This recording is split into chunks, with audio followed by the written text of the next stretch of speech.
I never thought a wooden box could change everything. Yet there I was, standing in my grandmother's living room, surrounded by my entire family, completely frozen as I stared at its contents.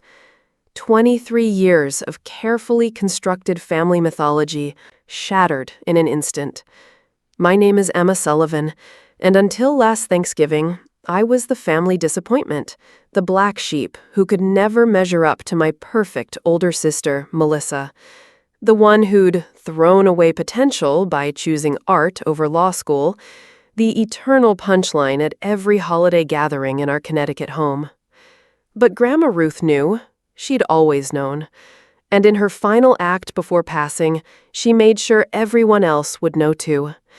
If you've ever felt like the odd one out in your own family, or wondered what secrets lie beneath those picture-perfect holiday cards, stay with me. This story might just give you the courage to stand in your truth. And hey, if you're new here, consider subscribing. I share stories of family revelations every week. What happened that day didn't just humiliate the people who had humiliated me for years. It freed me in ways I never imagined possible. Growing up in Fairfield County, Connecticut, meant appearances were everything. My father, Richard Sullivan, was a third-generation attorney at Sullivan & Brooks, the firm my grandfather built. My mother, Caroline, chaired 3 different charity boards and treated our family's social standing like it was her full-time job. Then there was my sister, Melissa, Yale law graduate, married to her college sweetheart, with 2 perfect children and a colonial revival house in the historic district. And me?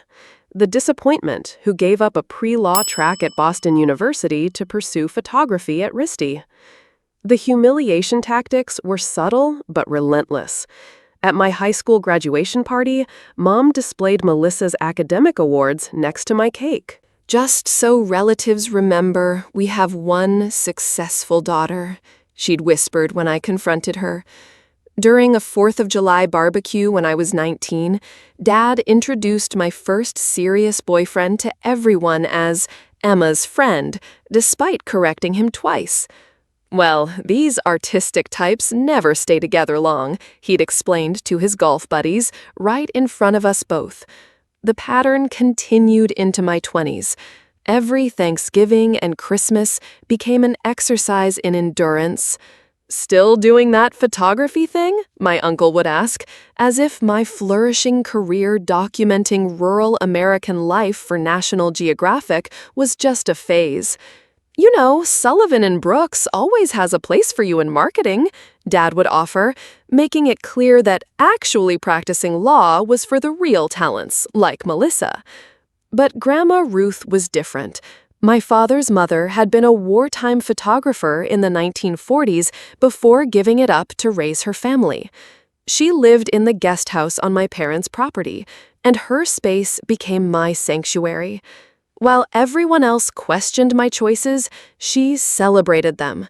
She kept a wall dedicated to my published work and would mail me newspaper clippings about photography exhibitions around the country.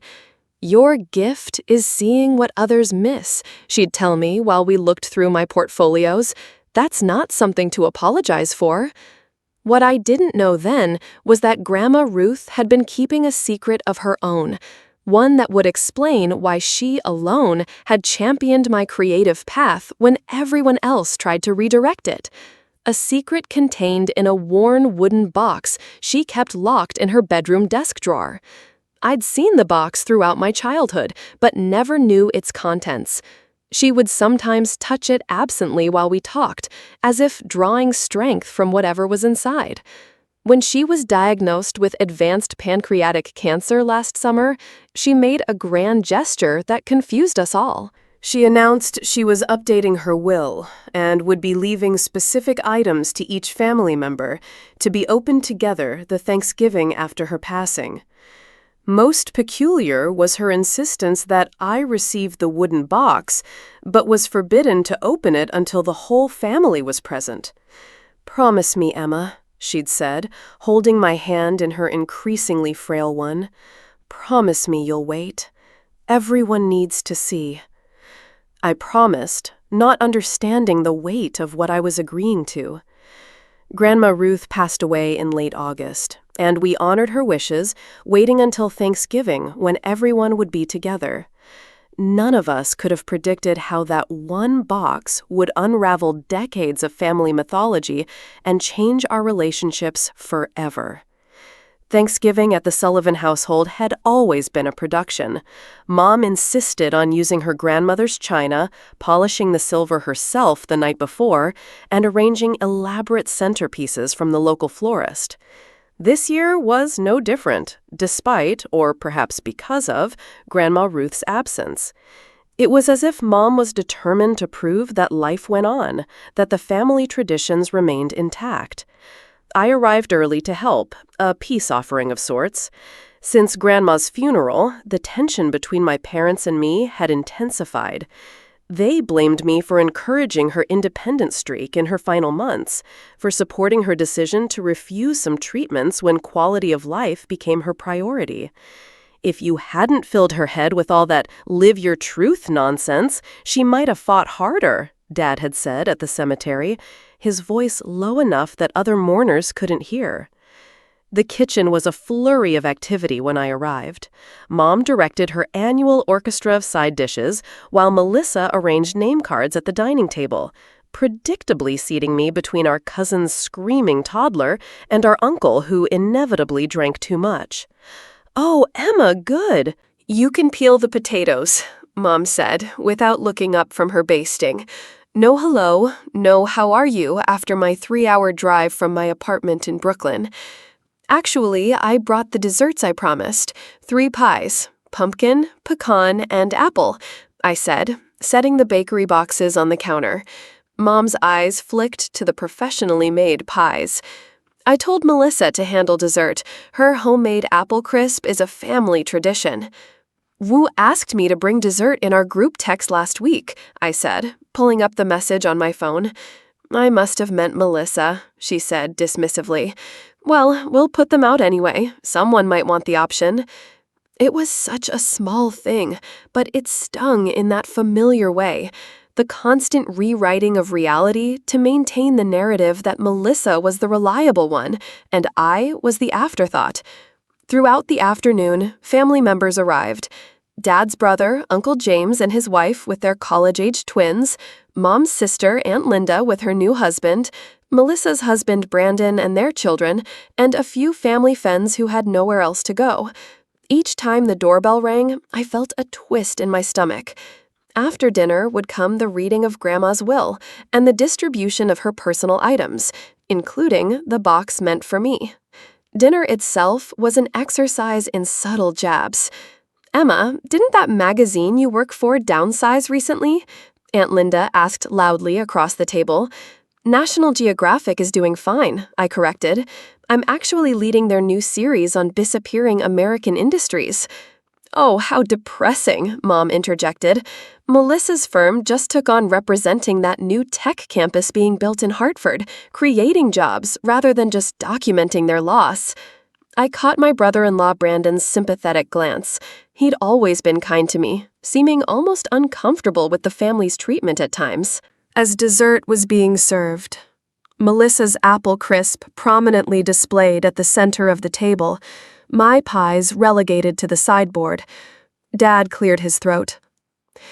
Before we move to the living room for coffee, I want to say how grateful I am that we're all together, even in Mom's absence. She wanted this day to be special, and part of that was her desire to leave each of you something personal. His voice cracked slightly, the first genuine emotion I'd seen from him since the funeral. For a moment, I felt a connection to him, a shared grief that transcended our differences. That moment was shattered when he added, although I still don't understand why some of her decisions were so unconventional, but will honor them nonetheless.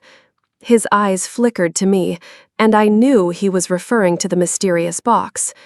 Throughout the meal, I'd noticed him glancing at the antique secretary desk in the corner where the box had been placed earlier that day, brought from Grandma's room in the guest house. As everyone finished eating, the atmosphere shifted.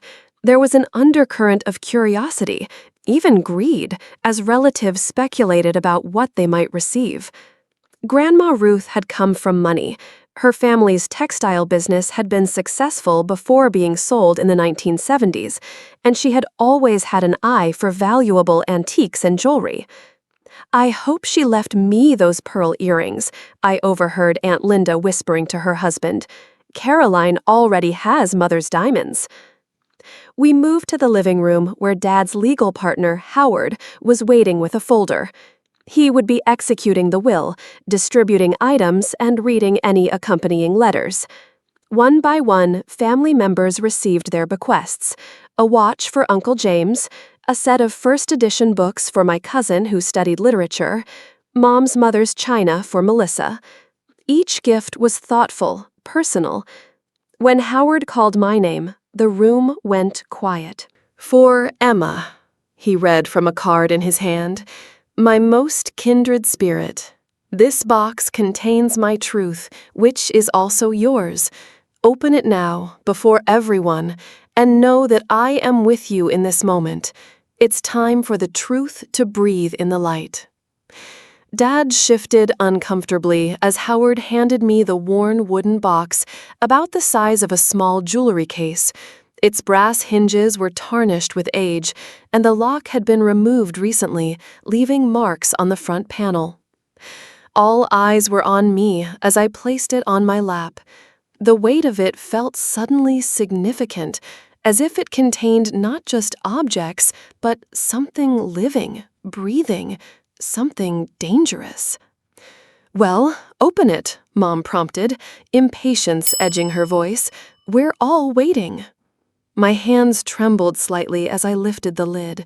The hinges creaked as I opened the box, revealing its contents: a stack of yellowed photographs, letters tied with faded ribbon, and on top, a small leather journal with my grandmother's initials embossed in gold. But what made me freeze, what made my breath catch in my throat, was the photograph sitting right on top. It showed a young woman, unmistakably my grandmother, standing beside her easel in what appeared to be a Paris studio apartment. The painting on the easel was striking, bold, modernist, with a style I recognized immediately from museums and art history books. In the corner of the photograph, a handwritten note: "Ruth and her work, Paris, 1952. With trembling fingers, I lifted the photo to reveal another beneath it. Grandma Ruth with a man, his arm around her waist, both laughing in front of the Eiffel Tower. The man wasn't my grandfather. On the back was written, "Ruth and Jean-Paul, celebrating the gallery opening." "What is all that?" Mom asked, craning her neck to see. I couldn't speak. I was flipping through more photos now. Paintings, gallery openings, Ruth in artist circles with people I recognized from art history textbooks. And then, most shocking of all, museum placards and exhibition catalogs crediting works to R.M. Sullivan, paintings I'd seen in modern art museums my entire life, paintings attributed to one of the most significant female abstract expressionists of the post-war period.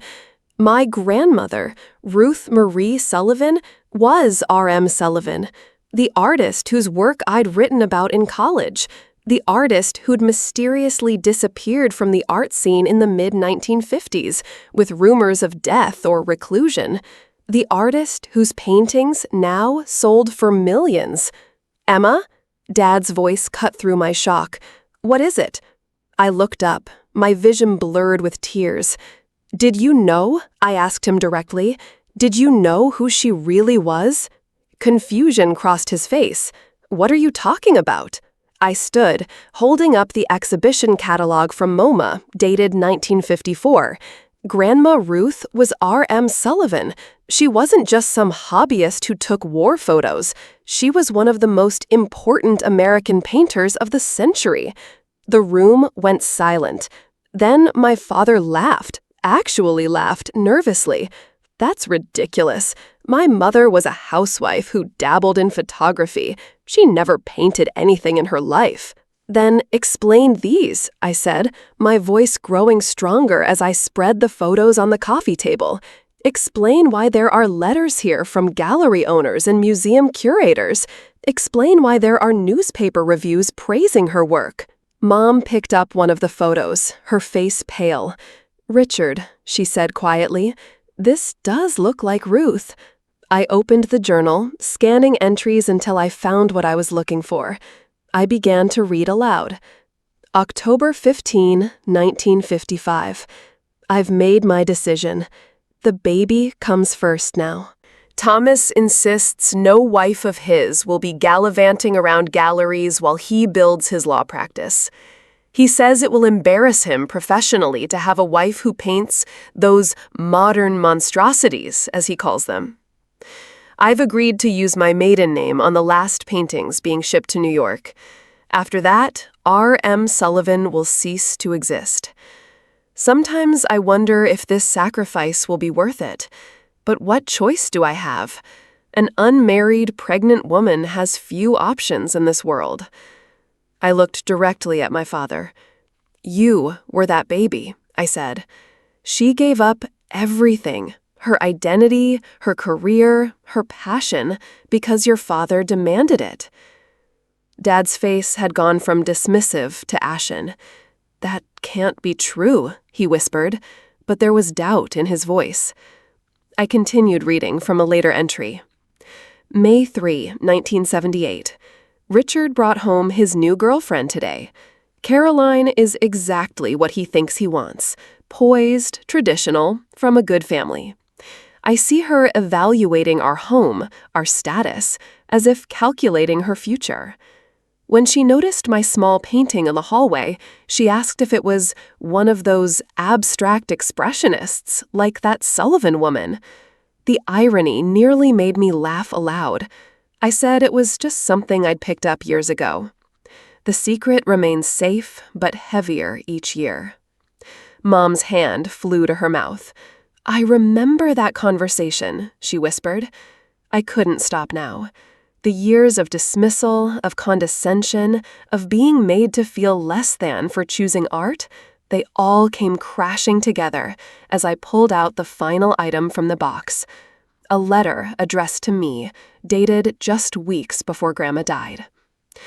"My dearest Emma," I read, my voice cracking. "By the time you read this, the truth will be out.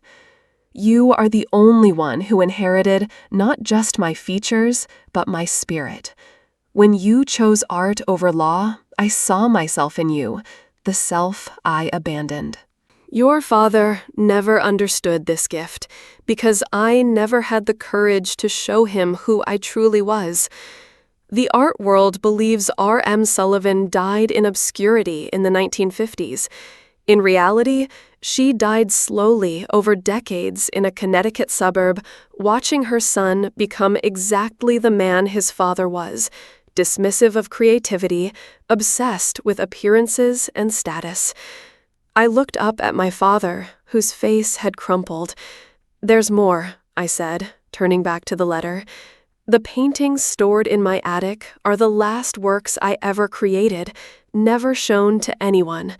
They are yours now, along with everything that comes with the R.M. Sullivan name and legacy. It's time for the world to know I didn't die in 1955. I just went into hiding. Forgive me for my cowardice. Reclaim what I gave away." I folded the letter and looked around the silent room. Aunt Linda was openly crying. Uncle James stared at his hands. Melissa looked between our father and me, her expression unreadable. "All those years," I said quietly, "all those times you made me feel small for choosing photography, all those comments about throwing away potential, and all along, her legacy, this incredible artistic legacy, was in our family, buried because it didn't fit your narrative of success." Without waiting for a response, I carefully gathered the contents of the box. "I'm going to the guest house to see what's in the attic," I said. Anyone who actually cares about who Grandma really was is welcome to join me. I walked out, leaving my speechless family behind, the weight of decades of secrets hanging in the air between us. The guest house attic was exactly as Grandma Ruth had described in her letter, a hidden studio frozen in time. Behind stacked boxes and old furniture lay 24 canvases covered in sheets, an easel draped with cloth, and boxes of paints dried solid decades ago. As I pulled back the first sheet, I gasped. The painting beneath was unmistakably an R.M. Sullivan, bold brushstrokes, vibrant colors overlapping in complex patterns that somehow conveyed both turmoil and harmony. But unlike her known works from the early 50s, this one was dated 1973, nearly 20 years after she'd supposedly disappeared from the art world. I was still standing there, transfixed, when I heard footsteps on the stairs. I turned to see Brandon, my sister's husband, followed by Melissa herself. Their expressions were solemn as they took in the makeshift studio. "Is it true?" Melissa asked quietly. "Was Grandma really R.M. Sullivan?" "Yes," I said, turning back to the painting. "One of the most significant female artists of her generation. Museums have been searching for her lost works for decades." Brandon, who worked in finance but had studied art history in college, approached one of the canvases reverently. "This is extraordinary," he whispered. "Do you understand what this means, Emma? These paintings are worth—" "I know what they're worth," I interrupted, "but that's not what matters right now." More footsteps announced the arrival of Uncle James and my cousins. Notably absent were my parents. We spent the next hour uncovering painting after painting, a secret artistic evolution spanning from the 1960s through the early 2000s, works created in stolen hours while the family thought she was gardening or reading or napping. An entire artistic life lived in shadow. Eventually, Melissa pulled me aside. "Mom and Dad are still in the living room," she said. "Dad's not well. He's just sitting there, staring at nothing. I think you should come back." "Why should I?" I asked, the hurt of years making my voice harder than I intended. "So they can tell me this is all some elaborate hoax, or try to claim Grandma's work as family property to be divided?" Melissa surprised me by taking my hand. "No," she said quietly. "I think Dad needs to apologize to you. And I do too." When we returned to the main house, the scene had shifted dramatically. Most relatives had dispersed to different rooms, speaking in hushed tones. In the living room, Dad sat in his armchair, looking somehow smaller than I'd ever seen him. Mom stood by the window, her back to the room. "Emma," Dad said when he saw me, his voice raspy, "please sit down." I remained standing. "I think I've sat quietly long enough." He nodded, as if accepting this new dynamic between us. "While you were gone, Howard showed us something else. Apparently, Mom left him a sealed letter to be opened only after you'd received the box." He gestured to Mom, who turned and handed me an envelope. Inside was a formal letter from Grandma's lawyer, explaining that 10 years ago, Ruth Sullivan had quietly contacted the Museum of Modern Art in New York, revealing her identity as the presumed deceased R.M. Sullivan. After verifying her claim through handwriting analysis and technical examination of her stored early works, the museum had agreed to keep her secret until after her death. In exchange, she had arranged to donate several key pieces from her missing years to their permanent collection, with the stipulation that her granddaughter, Emma Sullivan, be named as the curator of the special exhibition revealing R.M. Sullivan's secret life and works. "She set this all up," I whispered, "years ago." "There's more," Mom said, her voice uncharacteristically gentle. The letter explains that the value of her known works, the ones already in museums and private collections, has generated royalties and licensing fees that she's been placing in a trust for you, Emma, to ensure you never have to choose between art and survival, as she put it. The financial implications were staggering, but it was the recognition that overwhelmed me. Not just the public recognition that would come, but the knowledge that Grandma Ruth had seen me, truly seen me, all along. Dad stood up shakily. "I didn't know," he said. "I swear I didn't know who she really was, but I should have seen. There were clues. The way she encouraged your photography, the art books in her room." He took a deep breath. "But even if I had known, that doesn't excuse how I've treated your choices. I think I became my father without ever realizing it." It wasn't a full apology, but from my father, it was seismic. The next few months transformed everything. Working with MoMA curators, I pieced together Grandma Ruth's extraordinary double life. Art historians and journalists descended on our family, eager to document the sensational story of R.M. Sullivan's secret existence. The exhibition, R.M. Sullivan: The Hidden Years, became the must-see event of the season. Family dynamics shifted in ways I never could have predicted. Dad retired from the firm earlier than planned, telling partners he wanted to help manage his mother's artistic legacy.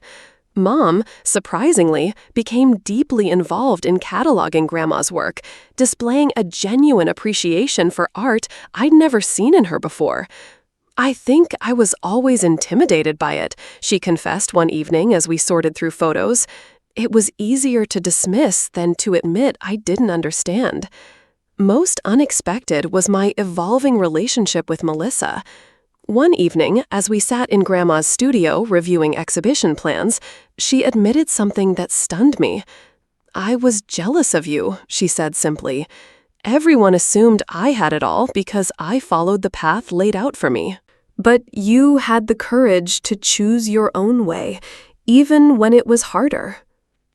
"I just couldn't imagine being anyone but myself," I replied. She smiled sadly. "That's what I envied most." The strangest twist came 6 months after that Thanksgiving, when we discovered another secret while clearing out Grandma's desk. A series of letters revealed that my grandfather, always portrayed as the conservative force who suppressed Grandma's art, had actually helped her continue painting in secret after their early conflicts. He'd built the hidden studio space in the attic, arranged for art supplies to be delivered discreetly, and even helped ship some of her works to a small gallery in Europe under her pseudonym. His resistance had transformed into quiet support, though they maintained the public fiction of her having abandoned art altogether. "They created their own complicated piece," Dad said when we found the letters. "I never knew my father as anything but rigid and traditional. Now I wonder how many sides of him I never saw." As for me, the trust fund meant I could pursue photography without financial concerns, but I found my artistic focus shifting. My new project documented hidden creative lives across America, people who pursued art privately while presenting different faces to the world. The first portrait in the series was a self-taken photo of me in Grandma Ruth's attic studio, her paintings surrounding me like silent witnesses to our shared inheritance. Standing here today in the Museum of Modern Art, watching visitors move from canvas to canvas, discovering my grandmother's genius for the first time, I still feel that moment of frozen shock when I first opened her box. But now it's mingled with something else: pride, vindication, and a profound sense of carrying forward a legacy that almost disappeared.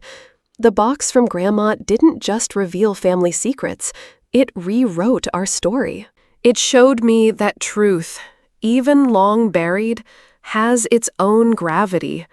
It pulls everything toward it eventually. If you're holding on to a truth that feels too heavy to share, Remember that secrets can imprison not just those who keep them, but generations that follow. Your authenticity might be the gift someone else needs to find their own courage. If this story resonated with you, please subscribe to hear more family revelations that changed lives forever. Until next time, this is Emma Sullivan, proud granddaughter of R.M. Sullivan, reminding you that it's never too late to become who you really are.